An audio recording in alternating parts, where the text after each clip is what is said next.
कि एक वर्ष के बाद वात रक्त रोग में क्या हो जाता है, मतलब कि असाध्य हो जाएगा या आप पे हो जाएगा। तो वो देख पा रहे हो, एक वर्ष पुराना जो है ये आप पे होता है।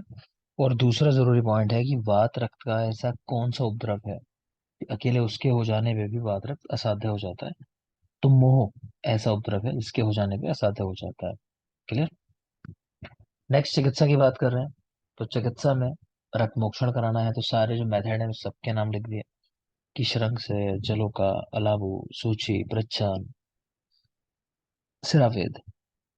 तो सारे मेथड्स के नाम लिखे हैं रक्त मोक्षण के लिए। रक्त मोक्षण किसको नहीं करना है? कि किसी को अंग गिलानी हो, रूक्ष हो व्यक्ति ज्यादा, ठीक है, या वातिक कंडीशन हो, तो वहां पे नहीं कराना है। समझ आ रहा होगा आगे। निषिद्ध स्थल में रक्त मोक्षण से हानि क्या होती है? तो कह रहे हैं स्नायु सिरा की रोग हो सकता है, फिर जरूरी नहीं है कोई। नेक्स्ट है कि रक्त विस्रावण का प्रमाण कितना होता है, कितना रक्त मोक्षण कराते हैं। तो सुश्रुत और वाग्भट ने रक्त विस्रावण का परम प्रमाण बताया कि 1 परस्त, मतलब इससे ज्यादा नहीं निकाल सकते, परम प्रमाण है वो। सुश्रुत वाग्भट 1 परस्त। शारंगधर भाव प्रकाश ने 3 मान बताए व्यक्ति के अनुसार कि 1 परस्त, 1/4 परस्त, 1/2 परस्त। कहने का मतलब 1 परस्त, आधा परस्त, 1/4 परस्त, ऐसे 3 मान बताए शारंगधर और भाव प्रकाश ने। ठीक है। शारंगधर कह रहे हैं कि वमन, विरेचन और रक्त मोक्षण के टाइम पे आपको 1 परस्त 13.5 पल का कंसिडर करना चाहिए। कि ऐसा नहीं जैसे आप 1 परस्त पढ़ते हो 16 पल का पढ़ते हो, 1 परस्त, या फिर 64 तोला कह लो। कि लेकिन जब हम लोग वमन, विरेचन या रक्त मोक्षण की बात करेंगे तो यहाँ 1 परस्त 13.5 पल के बराबर होता है, ना कि 16 पल के बराबर। आगे देखें।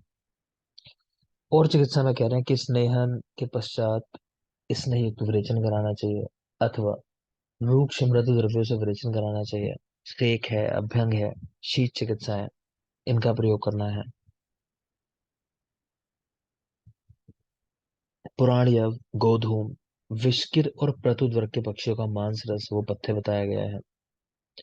नेक्स्ट है वात रक्त रोग की श्रेष्ठ चिकित्सा, तो बस्ती, ये जरूरी बात है, साथ साथ याद रखना है कि गुल्म रोग की भी श्रेष्ठ चिकित्सा बस्ती कही गई है। तो वात रक्त हो चाहे गुल्म हो, दोनों रोगों में श्रेष्ठ चिकित्सा बस्ती। मधुच्छिष्ट का प्रयोग, आपको ध्यान आ रहा होगा पीछे आपको मैंने लेप पढ़ाए हैं चरक सूत्र स्थान में। तो वहां लेप भी आप लोगों ने देखा था कि मधुच्छिष्ट वाला जो लेप होता है वो वात रक्त की वेदना में इस्तेमाल होता है। ठीक है, तो यहाँ भी देख पा रहे हो कि मधुच्छिष्ट का प्रयोग कर रहे हैं। अवस्थ की चिकित्सा की जा रही है, अवस्थ की चिकित्सा। ठीक। तो ये भी ध्यान आ रहा होगा। वर का घर पे अतिराज, ऐसा करके याद किया था हमने। तो राज्यक्षमा में है मेनली, तो वहां की याद रखनी है। बाकी यहाँ भी आई है अवस्थ की चिकित्सा। चैप्टर के कुछ योग देख लो, अगेन योग भी जरूरी है, नहीं सवाल पूछे नहीं जाते, देख लेंगे एक बार। परुषक घृत, द्विपंचमूल्य घृत, जीवनीय घृत। तो कह रहे हैं जीवनीय घृत या द्विपंचमूल्य घृत बंध्या को संतान प्राप्ति कराने वाला है, बंध्या सुत प्रदान। अंशुमति का प्रयोग, सार्थक। Yes sir. वात व्याधि में आपको बताया होगा अंशुमति का प्रयोग। तो किस वात व्याधि में करते हैं, किस स्थानगत वात के अंदर? सुशर्मा, सुशर्मा किस स्थानगत वात की चिकित्सा में है? अंशुमति।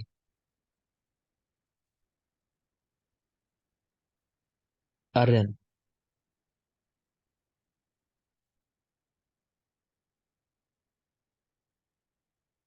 लक्ष्मी। नहीं पता। सर हृदय। हृदयगत वात के अंदर। ठीक है, कल पढ़ाया आप लोगों को, बताया था जरूरी है। तो अंशुमति का प्रयोग यहाँ भी आया है। बाकी मधुपर्ण आदि तेल है, सुकुमारक तेल, ये नाम देख सकते हो आप, सुकुमारक तेल का प्रयोग। अमृताद्य तेल, महापद्म तेल, खुड्डाक पद्मक तेल,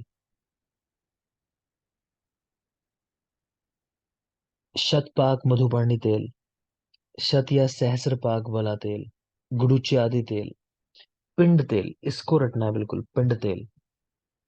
तो पिंड तेल को कह रहे हैं कि बाह्य प्रयोगार्थ इसका यूज करना है, बाह्य प्रयोग करना है, एक्सटर्नल, पिंड तेल। और इसके अंदर क्या क्या द्रव्य पड़े हुए हैं, तो ट्रिक लिखिए याद करने के लिए कि मधु की माँ साड़ी से सजी, ऐसा है, साड़ी यानी साड़ी से सजी, तो मधु की माँ साड़ी से सजी, तो मधु से मधुच्छिष्ट, माँ यानी मंजिष्ठा, साड़ी यानी सारीवा, सजी मतलब सर्जरस। तो ये इसके अंदर द्रव्य पड़े हैं। और याद रखोगे पिंड तेल एक्सटर्नल यूज करना है, लोकल एप्लीकेशन लगाना है, ठीक है, उसको मतलब पीने में या खाने में नहीं इस्तेमाल करना है, सिर्फ बाह्य प्रयोग यूज आया है। दश मूल आदि शीर, शूल शामक है, यहाँ पे इस्तेमाल करते हैं। तो मधु उच्छिष्ट का लेप बात हो गई। मधु शिगरू, शिगरू का प्रयोग करते हैं, मधु शिगरू। तो मधु शिगरू कह रहे हैं कि वात कफज वात रक्त में लाभकर है। आवृत वात अगर हो यहाँ पे तो कह रहे हैं ब्रह्मण चिकित्सा का निषेध है, फिर ब्रह्मण चिकित्सा नहीं करनी है क्योंकि वात के ऊपर आवरण है, प्योर वात तो है नहीं। ठीक है, तो आवरण की चिकित्सा करोगे, ब्रह्मण चिकित्सा नहीं करनी है। यही लिखा है बोधि वृक्ष कषाय। तो इस चैप्टर के अंदर योग कुछ खास है नहीं। एक तो आप लोगों ने देखा पीछे जो तेल हम लोगों ने देखा कि सिर्फ बाह्य प्रयोग करना है पिंड तेल का, ये जरूरी है। और एक देख पा रहे हो बोधि वृक्ष कषाय, ठीक है, तो पीपल के वृक्ष की कह रहे छाल लेनी है, उसका काढ़ा बनाना है, बोधि वृक्ष कषाय प्लस मधु, त्रिदोषज वात रक्त की चिकित्सा में। बोधि वृक्ष कषाय प्लस मधु त्रिदोषज वात रक्त की चिकित्सा में। अवस्थी की चिकित्सा आई है, कहाँ कहाँ, तो वो ट्रिक लिखी है कि वर का घर पर अतिराज, आपको ऑलरेडी बता चुका हूँ, वर यानी वात रक्त, घर पर तो घर यानी गृहिणी, ठीक है, अतिराज तो अतिसार और राजयक्ष में, गृहिणी में भी कफज गृहिणी है। तो ये चैप्टर होता है complete, chapter number 29। Chapter number 30 मुझे लगता है कंप्लीट हो गया होगा आपका, शायद लेक्चर के अंदर कंप्लीट था। सर थोड़ा सा रह गया है, छीड़ दो सर रह रहा है वो। थोड़ा सा रह रहा है, हुआ है बने सर। तो बने रहोगे, बने रहोगे।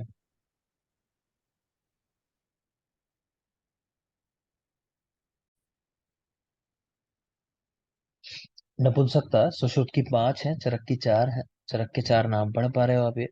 बीज उपघात जन्य है, ध्वज उपघात जन्य है, जरया यानी ओल्ड एज की वजह से, वृद्धावस्था की वजह से, और शुक्र क्षय जन्य है। बीज उपघात, ध्वज उपघात, जरा यानी वृद्धावस्था, और शुक्र क्षय की वजह से, तो 4 प्रकार की नपुंसकता चरक की है।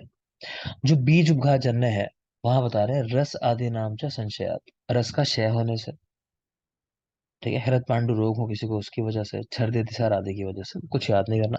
नेक्स्ट है ध्वज उपघात जन्य। इसमें कह रहे हैं श्राव होता है, पुलाक उदक संकाश, ठीक है, पुलाक उदक के समान श्राव होता है। जायंते कृमिश्चापि, कृमि हो जाते हैं इसके अंदर।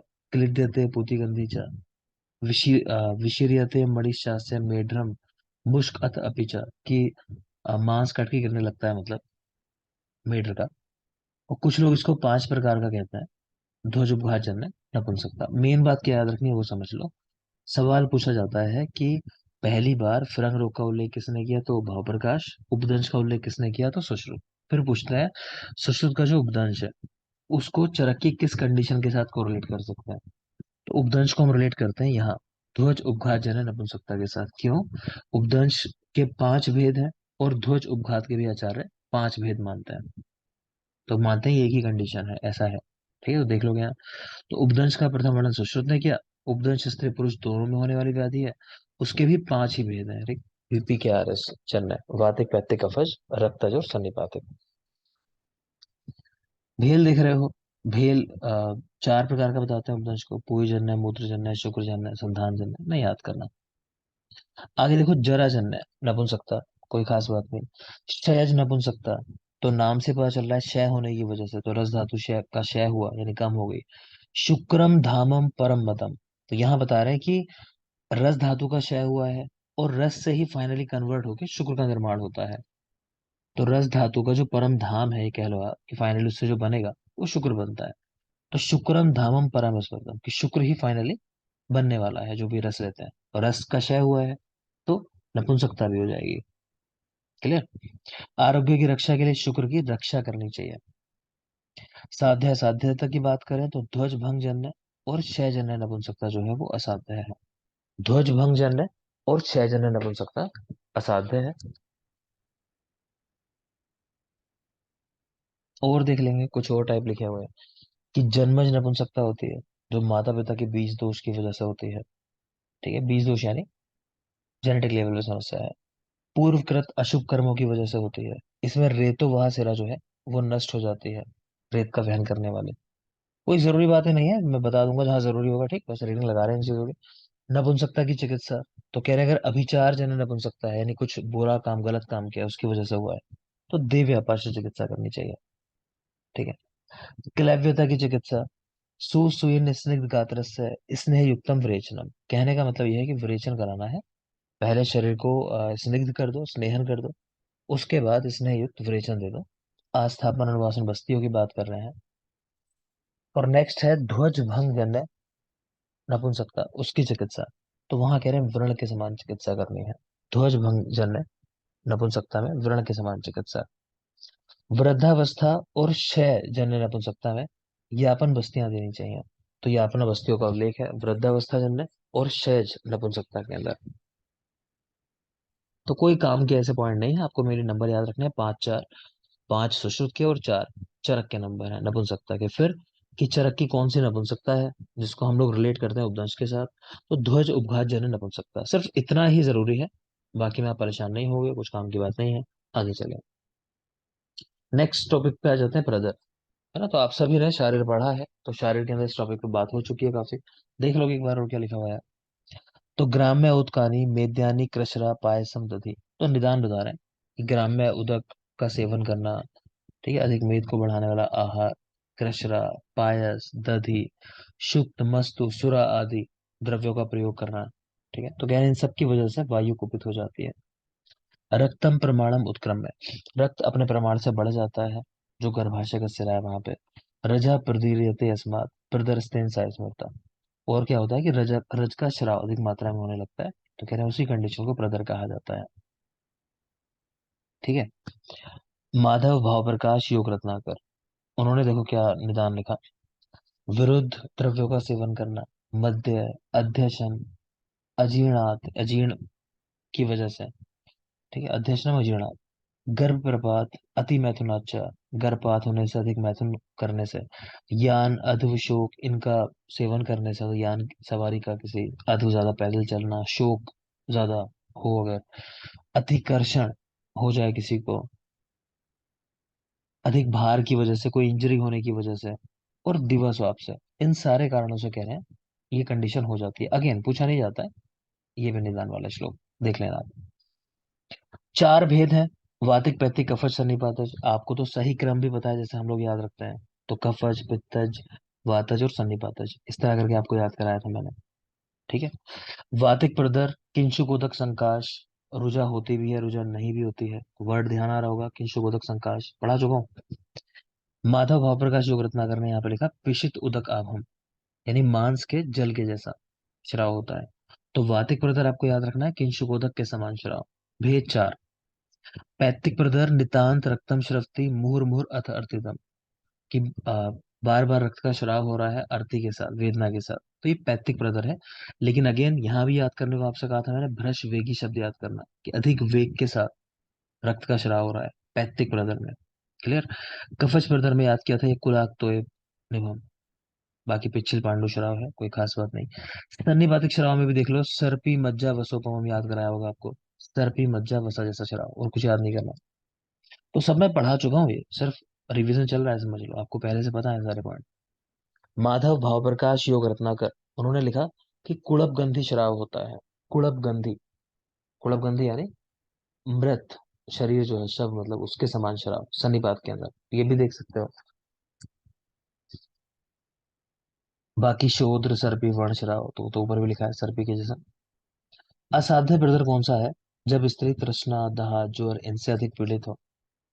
अगेन कुछ जरूरी नहीं है। नेक्स्ट आ जाएंगे शुद्ध आर्तव।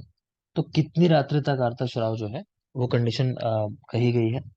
तो चरक की अगर बात करें तो 5 रात्रि, सुश्रुत वाग्भट भाव प्रकाश 3 रात्रि। ठीक है, और मॉडर्न ने क्या किया, दोनों को मिला दिया, यहाँ देख लो, मॉडर्न 3 से 5 दिन। हारित और भेल ने कहा 7 दिन। तो चरक 5 दिन, सुश्रुत वाग्भट 3 दिन, मॉडर्न 3 से 5 दिन, हारित भेल 7 दिन। प्लस नैव अति बहु न अत्यल्पार्तवम, कि ना अधिक मात्रा में हो बहुत ज्यादा, ना ही बहुत कम मात्रा में हो। ठीक है। गुंजा फल के जैसा वर्ण होता है, पद्मालक्तक जैसा वर्ण होता है, इंद्रगोप के जैसा वर्ण होता है, यानी रेड कलर होता है। तो सारे पॉइंट ऑलरेडी याद होंगे ये भी। गुंजा, पद्मरक्तक और इंद्रगोप संकाश, ये कलर है किस तरह का होता है। सभी प्रदर में वातिक योनि व्यापक की चिकित्सा करनी है। सभी प्रदर रोगों में वातिक योनि व्यापक की चिकित्सा। अगला पॉइंट देखो जो आपने शायद नहीं पढ़ा होगा, है ना, इसको देख लेंगे यहाँ से, जरूरी पॉइंट है ये भी। तो यहाँ बेटा शीर दोष बताए हुए हैं। शीर में कितने दोष होते हैं? तो वैरस्य फेन संघात, रोक्ष्यम चे इत्यानिलात्मके, पित्ताद वैवर्ण्यम, दुर्गंधे, स्नेह पैच्छल्य गौरवम। तो शीर दोष कितने हैं? टोटल 8 होते हैं बेटा। वैरस्य फेन संघात रुक्षता, ये तीन जो है ये वायु की वजह से, तो वात वाले 3 हो गए। पित्त की वजह से कह रहे हैं विवर्णता और दुर्गंधता, तो पित्त से 2 होते हैं। और कफ की वजह से स्नेह पैच्छल्य गौरवम, तो अधिक स्निग्धता होना, पिछलता होना और गुरुता होना, तो 3 जो है ये कफ की वजह से है। याद रखोगे। तो शीर दोष 8, वात और कफ से 3 3, पित्त की वजह से 2। वात वाले वैरस्य फेन संघात रुक्षता, पित्त की वजह से विवर्णता दुर्गंधता, और कफ की वजह से स्निग्धता पिच्छलता और गौरव यानी भारीपन, ये शीर दोष है। चरक और काश्यप के शीर दोष 8 है, इक्वल है। हारित के 5 हैं। हारित के 5 शीर दोष यहाँ लिखे हुए हैं। शीर का अल्प होना, घन होना, उष्ण होना, क्षार होना और अम्ल होना। तो कह रहे हैं कि घन दुग्ध होने की वजह से उत्फुल्लिका नामक रोग हो जाता है बच्चों में। उत्फुल्लिका को हम लोग न्यूमोनिया के साथ रिलेट करते हैं। बच्चों में न्यूमोनिया जो हो जाता है, तो वो घन शीर पीने से होता है। पूछा जाता है सवाल, उत्फुल्लिका क्यों होता है? तो घन शीर की वजह से, याद रखेंगे। ऐसे ही क्षार दुग्ध पीने से बच्चों में चक्षु रोग हो जाता है, नेत्र रोग। आपको पढ़ाया है सूत्र स्थान में कि नेत्रों के लिए क्षार जो है वो अधिक हार्मफुल है, एसिड जो होता है अम्ल वो कम हार्मफुल है। ठीक है। तो क्षार की वजह से चक्षु रोग हो जाते हैं बच्चों को। नेक्स्ट कह रहे हैं कि मृदु होना शीर की प्रकृति है, कि शीर को कैसा होना चाहिए? मृदु होना चाहिए। तो हारित शीर 5 दोष, अल्प घन उष्ण क्षार अम्ल, घन से उत्फुल्लिका, क्षार से चक्षु रोग, और कह रहे हैं कि मृदु होना तो शीर की प्रकृति है। नेक्स्ट देखिए, एक कंडीशन है स्त्रियों में होने वाली पीत वजरा या स्तन कीलक। इसका प्रथम वर्णन काश्यप ने किया। आगंतुक व्याधि है। 3 भेद हैं इसके, वातिक, पैतिक और कफज। चिकित्सा में घृतपान कराया जाता है इसमें, और वमन कराया जाता है। चाहो तो लिख लो, घृतपान और वमन भी लिख लो। नेक्स्ट देख रहे हैं, अगला जो पॉइंट है, सवाल इस पे भी आ चुका है। किस आचार्य ने स्तन्य रोग के लिए स्तन्य कोप शब्द का इस्तेमाल किया? और किस आचार्य ने किया, किस बुक के अंदर ऐसा है? तो मधुकोश के अंदर है। तो माधव आंसर लगाना अगर पूछा जाए तो आपसे, क्योंकि वो टीका है मधुकोश जो है। तो स्तन्य रोगों के लिए स्तन्य कोप शब्द का इस्तेमाल किया, मतलब माधव ने। ठीक। नेक्स्ट देखें, स्तन्य रोग का कारण और संप्राप्ति। तो अजीर्ण, आसात में, ये अजीर्ण रहे स्त्रियों को लगातार, मान लो। कहा भी जाता है, आगे पीडीएफ में आपको पढ़ाऊंगा, कि बालक की जो धात्री है उसकी रक्षा विशेष रूप से किससे करनी चाहिए? तो रक्षा करनी है कि उसको अजीर्ण ना हो। ठीक है ना। यहाँ वही कह रहे हैं, अजीर्ण से क्या हो जाता है? स्तन्य रोग हो जाता है। और बालक जो डिपेंड करता है वो स्तन्य के ऊपर करता है। तो माता को अगर कोई रोग है, कोई कंडीशन डेवलप्ड है माता की बॉडी के अंदर, तो कहते हैं कि स्तन्य के थ्रू बच्चे की बॉडी में पहुंच जाती है। ध्यान रखना है कि माता को अजीर्ण ना हो। ठीक है। असात में आहार नहीं करना उसको, असात में आहार नहीं करना। ऐसा करने से दोष शीर सिरा से जाकर बच्चे के शरीर में पहुंच जाता है और फिर रोग उत्पन्न करता है। अब जो आपने पढ़े 8 अलग अलग दोष आचार्य चरक के, वैरस्यम, पेनिलम, है ना, रूक्षम, ये बात की वजह से 3, तो उनसे क्या क्या होता है, तो वो देख रहे हैं। बच्चा अगर ऐसे स्तन्य का सेवन कर ले, उसको क्या कंडीशन हो जाएगी? तो फर्स्ट है, बात की वजह से विरस दुग्ध पी रहा है बच्चा अगर, तो एक तो क्रश हो जाएगा बच्चा। ना चास्य शुद्धते शिरम, उसको टेस्ट नहीं आएगा शीर के अंदर। ठीक है, बालक को। और क्रच्छेण चा विवर्तते, सीधी सी बात है, बच्चे को शीर में टेस्ट नहीं आ रहा, तो क्रश हो जाएगा, वो पिएगा ही नहीं शीर को। ठीक है ना। तो वही चीज लिखी हुई है, बच्चा बढ़ेगा नहीं मतलब क्रश हो जाएगा। तो ध्यान रखोगे, विरस दुग्ध से क्रश हो जाता है। ठीक है। नेक्स्ट देखिए, फेनल दुग्ध पीने से शाम सुअर, बच्चे की आवाज जो है वो मतलब थके थके जैसे लगते हैं उस तरह वाली शाम सुअर। बद वीण मूत्र मारुत, क्योंकि वायु बढ़ी है। वायु जब भी बढ़ेगी तो क्या करती है, अब तो द्रव्यगुण में आपने देख लिया ना कि मधुर विभाग जो होता है वो सरस्ट विण मूत्र लाने वाला होता है, और जो कटु विभाग होता है नहीं वायु वाला, वो बद विण मूत्र करने वाला, मलमूत्र को बांध कर लाने वाला। तो वैसे ही सोच सकते हो कि वात दोष बढ़ा हुआ है तो बद विण मूत्र मारुत हो जाएगा। बाकी कह रहे हैं शिरो रोग हो जाता है, पीनस हो जाता है, नासा रोग है पीनस, वो हो जाता है। तो देख लेंगे इसको भी एक बार, ये शिरो रोग देख लेना और ये पीनस देख लेना मेनली, फीनिल दुग्ध पीने से। नेक्स्ट है रूक्ष दुग्ध पीने से बल का ह्रास होता है। तो रूक्ष दुग्ध पिएगा तो बल का ह्रास। वर्ड्स को याद रखना, मैं आपसे सीधा पूछूंगा कि बालक क्रश कैसा दुग्ध पीने से हो जाता है, तो आंसर है वीरस। बल का ह्रास कब होता है, तो रूक्ष दुग्ध पीने से। शिरोरोग पीनस कहाँ होते हैं, तो फेनिल दुग्ध पीने से। तो ये हो गई बात वाली कंडीशन। ठीक है, इसको मैं रूबल करके याद रखता हूँ, रूबल। एक यूट्यूबर आता है रूबल, है ना, बॉडी बिल्डर है। तो रू से मतलब रूक्ष, बल यानी बल ह्रास, ऐसा करके। नेक्स्ट है विवर्ण दुग्ध पीने से, यानी कब वाली दो कंडीशन थी, एक था विवर्ण और एक था दुर्गंधित दुग्ध पीने से क्या होता है, तो देख लो। तो दोनों पैथिक कंडीशन है। तो ऊपर वाली दिख रहा है विवर्ण दुग्ध में स्विन, यानी स्वेटिंग ज्यादा हो रही है बच्चे को, तृष्णा अधिक लग रही है, भिन्न विट अतिसार हो रहा है उसको, नित्यम उष्ण शरीरम, और ना अभिनंति स्तन्यम। तो सारे के सारे कैरेक्टर पित्त वाले हैं, तो कुछ रटने जैसा है नहीं, देख के समझ में आ रहा होगा, तो पूछा भी नहीं जाता यहाँ से। अगला देख रहे हो आप दुर्गंधित दुग्ध। दुर्गंधित दुग्ध भी पैथिक कैरेक्टर है। ठीक है, तो पांडु कामला दोनों रोग आपने पढ़े हैं चैप्टर नंबर 16 के अंदर। तो इनमें पित्त दोष ही मेन होता है, पांडु कामला पित्त दोष की वजह से होता है। ठीक है, तो दुर्गंधित दुग्ध की वजह से पांडु कामला हो जा रहा है। बाकी और भूल जाओ अगर, तो दुर्गंधित, तो शुरू में लग रहा है कि दो कहना चाह रहे हैं, दो दुर्गंधित, दो टू चीजें हैं इसके अंदर। ठीक है, तो कौन सी दो, दो है मतलब पांडु और कामला, ऐसे भी याद रख सकते हैं। नेक्स्ट है अगला कैरेक्टर, कफज दुग्ध पीने से। तो कफ में तीन कंडीशन देखी थी आपने, अति स्निग्ध दुग्ध, पिच्छल दुग्ध और गुरु दुग्ध। तो अति स्निग्ध दुग्ध से कह रहे हैं कि एक तो छर्दन वोमिटिंग हो जाती है, लालालुर जाते यानी लाला शराब ज्यादा होता है बच्चे को, श्वास कास रोग हो जाता है, प्रसेक मुख से लाला शराब होना, और तमकान्विता यानी नेत्रों के सामने अंधकार आना, उस तरह से। तो अति स्निग्ध दुग्ध से है, सवाल नहीं आते जनरली इस पे भी। नेक्स्ट देख रहे हो पिच्छल दुग्ध, तो वहां भी कह रहे हैं लाल आलू, मतलब वही लाल ज्यादा आना, शून वक्त अक्ष आदि, तो स्वेलिंग है आंखों के आसपास, चेहरे पर, शून वक्त अक्ष आदि, और जड़ता, बच्चा जड़ होगा, थोड़ा जड़ यानी थोड़ा सा कह रहा हूँ कि आईक्यू कम होता है जिन बच्चों का, वो चीज पिच्छल दुग्ध पीने से। लास्ट है गुरु दुग्ध पीने से। तो गुरु दुग्ध पीने से हृदय रोग हो जाता है, ये बहुत जरूरी है। ठीक है, अगर तीन या चार पॉइंट आपसे कहूँ बहुत जरूरी, तो वातिक में वीरस दुग्ध पीने से तो बच्चा क्रश हो जाता है एक बार। वातिक में रूबल यानी रुक्ष दुग्ध पीने से बल का ह्रास हो जाता है। पैतिक में दुर्गंधित दुग्ध पीने से पांडु और कामला, और कफज में गुरु दुग्ध पीने से हृदय रोग हो जाता है। तो हम याद रखते हैं गुरु जी को हृदय रोग, है ना, कि गुरु को हृदय रोग हो गया कोई, इनको कम से कम याद रखेंगे।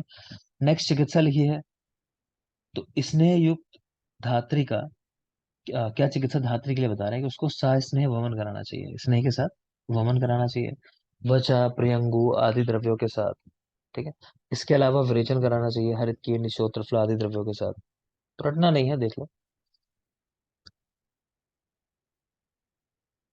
ये क्वेश्चन रिसेंटली पूछा था एग्जाम में कि पंचकोल आदि लेप, इनमें से किसकी चिकित्सा है, या फिर ऐसा था कि वीरस दुग्ध की चिकित्सा क्या है। तो पंचकोल आदि द्रव्यों का लेप लगाना, तो स्पेशली याद रखोगे क्योंकि आ चुका है सवाल। तो वीरस दुग्ध की चिकित्सा में पंचकोल आदि द्रव्यों का लेप। फेन संघात की चिकित्सा में क्या करना है, बात वाली कंडीशन थी फेन संघात, तो अंजन आदि का लेप लगाना है, अंजन आदि लेप फेन संघात की चिकित्सा में। रूक्ष दुग्ध की चिकित्सा, तो बृहत पंचमूल आदि औषधियों का लेप लगाना। ठीक है, तो वीरस दुग्ध में पंचकोल आदि, फेन संघात में अंजन आदि लेप, रूक्ष दुग्ध की चिकित्सा में बृहत पंचमूल आदि द्रव्यों का लेप लगाना। विवर्ण दुग्ध की चिकित्सा में नींद हुई तो पुनः पुनः, तो बार बार स्तन्य निर्हरण करना मतलब, तो विवर्ण दुग्ध की चिकित्सा है ये। पैथी कंडीशन जो है उसमें। ठीक है, नींद हुई या तो पुनः पुनः। दुर्गंधित दुग्ध की चिकित्सा, तो सारीवादी लेप, सारीवादी लेप, दुर्गंधित दुग्ध की चिकित्सा जहां पांडु कामला हो रहे थे।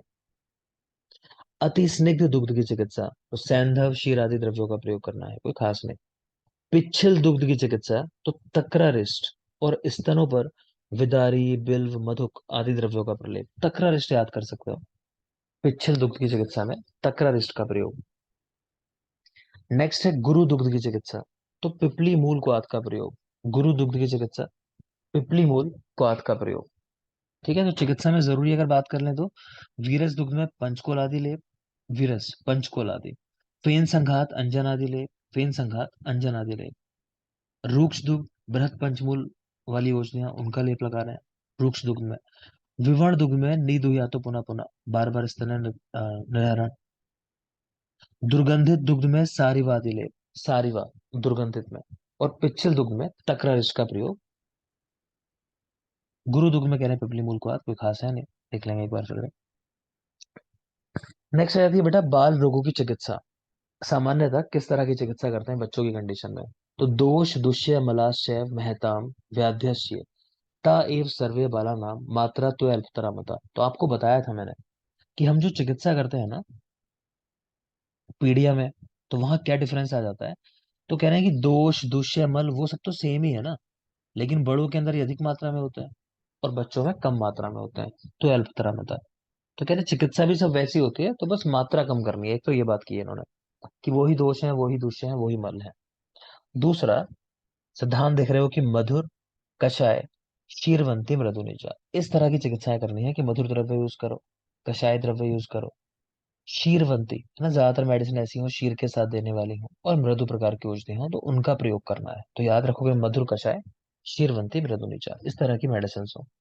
सुश्रुत ने कहा मृदु और छेदनीय गुण वाली मेडिसिन होनी चाहिए। ठीक है, तो छेदन गुण आपको बताया होगा पहले भी कि बच्चों में मोस्ट कॉमन जो इन्फेक्शन होते हैं वो होते हैं अपर रेस्पिरेटरी ट्रैक्ट इन्फेक्शन। ठीक है, और वहां जो दिक्कत होती है वो कफ की होती है मेनली।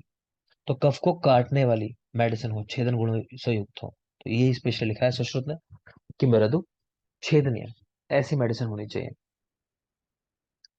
ये कुछ वर्ड्स लिखे हैं आप ऑलरेडी जानते हो, एक्सपाउंडर उपदेष्टा है, रिडक्टर प्रतिसंस्कर्ता है, कमेंटेटर टीकाकार है, और कंपाइलेटर संकलन करता या संग्रह जो आप पढ़ते हो चीजों को करना वो है।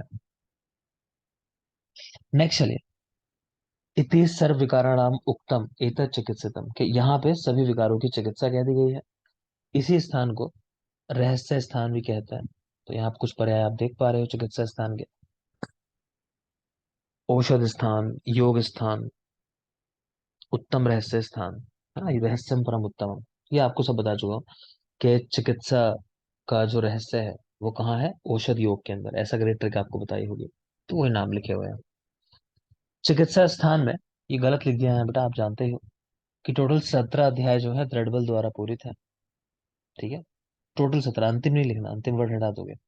टोटल 17 अध्याय उनके द्वारा लिखे गए हैं। तो ये जो लिखे हुए हैं शुरू के रसायन वाजीकरण जोर रक्तपित्त गुल्म प्रमेय कुष्ठ राज्यक्षमा, ठीक है, शुरुआत के 8 चैप्टर, इसके अलावा अर्श अतिसार विसर्ग मदाते और द्विवर्णीय, तो इनको छोड़ के इन 13 चैप्टर्स को छोड़ के बाकी 17 चैप्टर जो है द्रडबल ने लिखे हैं, आपको इतिहास में ही पढ़ा दिया होगा।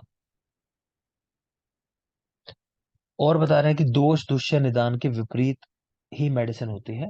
ये सत्य बात है 100% कि वो ही लाभ करती है। कह रहे हैं आपसे बताया जाए कहीं ना बताया जाए चिकित्सा को, आपको ध्यान रखनी है ये बात कि आपको दोष दुष्य निदान इनके विपरीत चिकित्सा करनी है। रेफरेंस है, चाहो तो देख सकते हो, चाहो तो नहीं, माना आपका।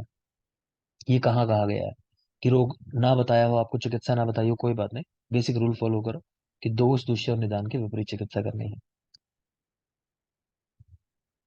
चिकित्सा के 5 घटक बताए गए इस अध्याय में, नंबर याद रखोगे खाली, बाकी खास नहीं है। चिकित्सा के 5 घटक, देश काल प्रमाण सात्मय असात्मय। काल का सम्यक योग,